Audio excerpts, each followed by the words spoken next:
Hello and welcome to News Across Nigeria. I'm Mgt Dev. On the program today,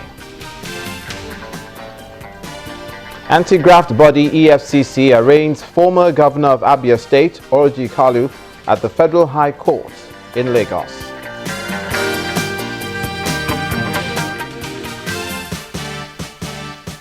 The Anambra State Governor meets industrialists as state government seeks ways of improving manufacturing sector amidst economic downturn.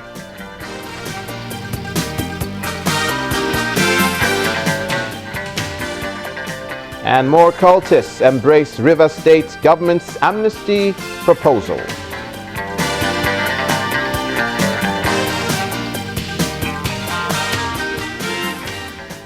Thank you so much for joining us. We begin in the southwestern region of the country, in Lagos, where a former governor of Abia State, Mgt Dev, has been arraigned before a federal high court by the Economic and Financial Crimes Commission for money laundering. Mr. Kalu is being charged alongside his company, SLOC Nigeria Limited, and his Commissioner for Finance, Jones Udeogo. Upon arraignment, he pleaded not guilty to the 34-count charge of money laundering. Counsel to the accused urged the trial judge, Justice Muhammad Idris, to allow Mr. Mgt Dev continue with an earlier bail condition granted by a brother judge, which the prosecution did not object to. The justice adjourned the case to December the 12th and 13th for trial and ordered that the accused continue with the subsisting bail terms granted by the Abuja courts. Cumulatively, in all the counts, the accused were alleged to have diverted over 3.2 billion naira from the Abia State government's treasury during Mr. Kalu's tenure as governor between August 2001 and October 2005. The offense is said to have contravened the provisions of Section 15, subsection 6, 16, and 21 of the Money Laundering Prohibition Act 2005. To the northeast now, Boko Haram Terrorist ambushed troops of Operation Lafia Dole, carrying out clearance operations on suspected Boko Haram terrorist hideouts in the southern part of Borno State on Sunday. According to the acting director, Army Public Relations, Colonel Sani Usman, unfortunately, 5 soldiers, 3 vigilantes, and 1 civilian JTF member lost their lives during the ambush. 19 soldiers and 1 civilian JTF sustained various degrees of injury and have been evacuated to Maiduguri, while the injured are receiving commensurate medical care. The troops were able to destroy the terrorists' gun trucks and recover arms and ammunition, amongst others. The Catholic Bishop of Sokoto Diocese, Father Matthew Kuka, has advised Nigerians not to leave the management and development of Nigeria in the hands of politicians alone. Speaking in Abuja at an empowerment program for persons with disability organized by Senator Osita Isunaso under the Pakando Foundation for Physically Challenged Persons, Father Kuka says the country is being daily threatened with the activities or by the activities of militant groups and politicians who divide the polity through religion.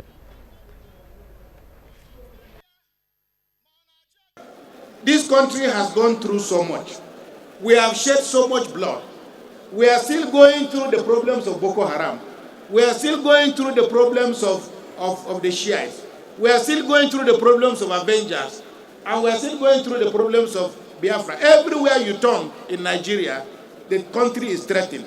The greatest challenge we face is one of national integration. It saddens me to hear that politicians again are beginning to play with the idea of Sharia law. And I think we must be clear. There are certain conversations that we must gauge both the timing and also the importance of these conversations. For the last 40 or 50 years that we've had this conversation about Sharia law, it has turned out that it has been nothing other than a gimmick by politicians who are seeking extra mileage. People who, by their lifestyles themselves, religion is in their heart. Religion is not necessarily just a textbook. And therefore, I make the point, the issue of building our country is too important to be left to politicians. But those of you into whose hands the responsibility of managing our country has been entrusted must ensure that national cohesion becomes a very, very important project. Finally, I just want to thank you for giving me this opportunity. opportunity, but to say that if there are any Christians who are not satisfied with Nigeria and they want to live in a Christian state, maybe they can go to Zambia, where the president experimented with setting up a Christian state. If there are Muslims who feel that this country is not good enough and that the religious landscape is not good enough, people can relocate to Saudi Arabia. They are living under the Quran, if that is what people want. But please, this is a country, this country does not belong to Muslims, it does not belong to Christians, it does not belong to APC, it does not belong to PDP, it does not belong to men and women in power, it belongs to all of us. And now to the power, works and housing sectors. The minister of those sectors has promised the completion of the 30 megawatts Gurara hydropower plant in Kaduna early next year. Speaking to journalists during the inspection tour of the project, Mr. Babatunde Fashola says the additional power from the hydropower plant will boost effects to stabilize power supply across Nigeria. He also hailed the federal government's efforts to increase power generation, saying with wind power being developed in Katsina and the Gurara, Shiroro and Kashimbila hydropower projects, the nation's energy mix is slowly coming together. This is the proposed 30 megawatts Gurara hydropower plant in Kaduna State. When completed, the additional power produced from this plant would improve and stabilize power supply in the country. The Minister of Power, Babatunde Fashola, with his team of experts, are inspecting the level of work done on the plant. He says the project, which is expected to be completed early next year, is also a source of transporting energy through to Kaduna and Mando substations to connect the Kaduna power plant. The last mile of this project now is a part you asked me, why should we continue with this? The reason we should continue with it is that you've seen 3 turbines inside. Each one has 10 megawatts of power to generate. So that's 30. Add to 40 yesterday, add to 215 in Kaduna, and so on and so forth. It brings you back to where we started this journey from. Incremental power everywhere that we can get it. So the reason why we must complete it is that it gives us 30 megawatts of incremental energy to add to the energy that is not enough. The minister and his team also inspected the Kashimbila multipurpose dam project in Taraba State.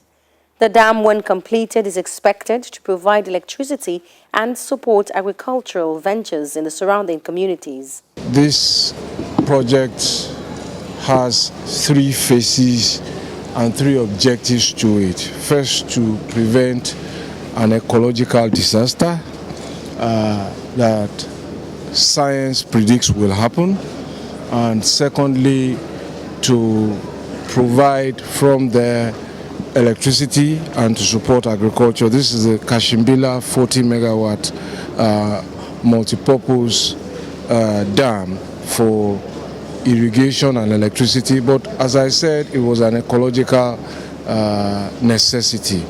The minister appeals for peace and cooperation from the host community to ensure that this project, which will serve the community, is completed in record time. Also on projects monitoring and to Nasarawa State, where the governor, Mr. Tanko Al-Makura, has threatened to revoke contracts of projects that are yet to be completed by contractors in the state. Inspecting project sites, the governor says he is unhappy at the pace of work at the Lafia neighborhood market. He warns erring contractors to get back to work to meet the scheduled date for commissioning. My plan is to commission this project before end of the year. We are now at the end of October. We have only about 3 months before the year runs out. Sorry, 2 months. And I am not happy with some of the contractors handling the job here. So I'm calling the contractors in their own interest. In the next 1 week, this place should be roofed. All contractors who have not attained the level they are supposed to attain before now must attain it between now and 1 week. Otherwise, this work will be revoked. It is in their own interest that they resume to site, since we are paying as at when due. We are not owing any contractor anything. So I'm appealing to them and advising them to immediately come and put pressure to complete this work before December. 1 week, if contractor does not come to his job, he should consider that job revoked. Mr. Tanko Al-Makura, Governor, Nasarawa State. You're watching news across Nigeria. Coming up, the roadmap for the rapid development of the oil and gas sector in the short and medium term. We have a discussion with our energy correspondent in the studios today concerning that. Please stay with us.